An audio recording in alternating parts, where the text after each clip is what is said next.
Hey everybody, this is Miko with the Permit Empire. I want to thank you for tuning into this video. I want to thank those of you who have recently liked, commented, shared, or even subscribed to my channel. I want to let you know that I really do appreciate it. And I ask that if you have not done any of those things so far, that you go ahead and feel free to do so today. So today's video, I wanted to talk a little bit about a question that I recently received.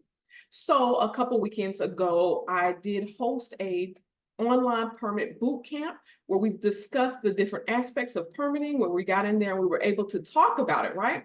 So I got this good question from one of the attendees, and I wanted to kind of talk about that today because I'm going to say I've been asked this before, and it's a really good question. So I wanted to make it public, that answer to the question. So the individual was letting me know that they did go to the building department, and in their area, there's the county building department and there's also the city building department. They let me know on the county level, sure, they can go in, submit, everything can be done like in person.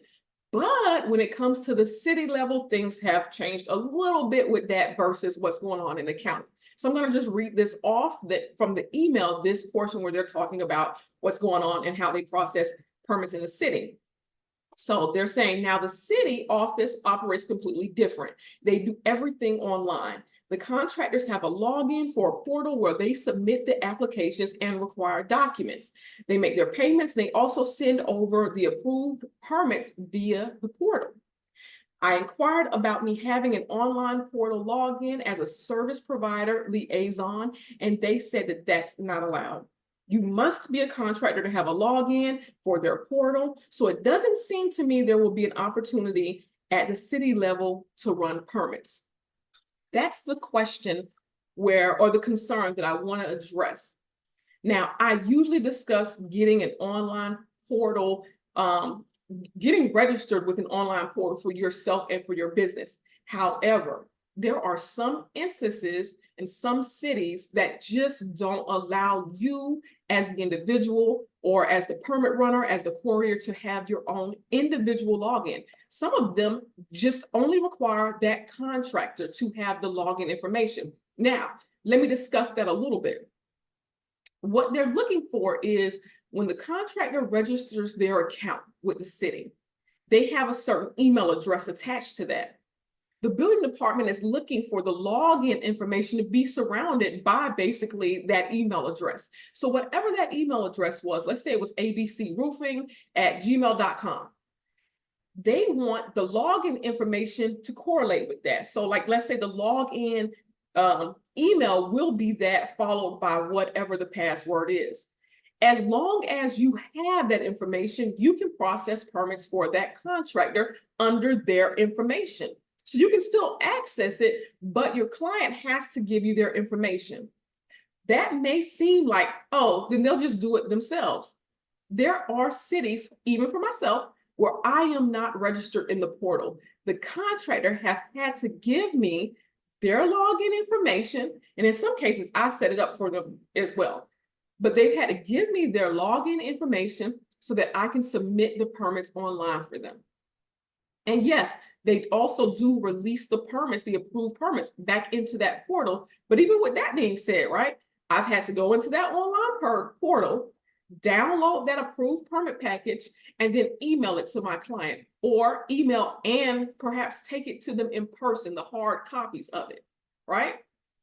So you still are able to process permits on the behalf of your client, which is typically the contractor, or at least from the standpoint where I discuss it, it's the contractor. You're still able to do that.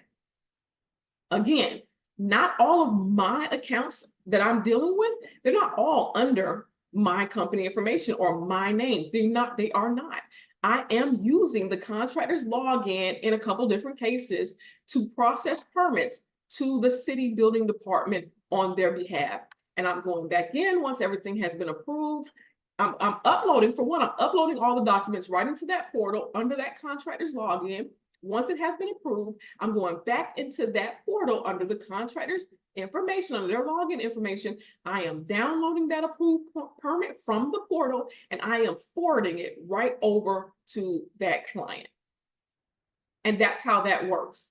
So it may seem like, hey, I can't do it. No, your client, because you're partnering with them, right? You're partnering with them to ensure that they're able to successfully get their permits submitted to the building department, to make sure that they have all that they need submitted over, to make sure that once it's approved, that you're getting it back to them in a timely manner, because that's what they're looking for. They just want to make sure all of this stuff is happening in a timely manner. You're still ensuring that.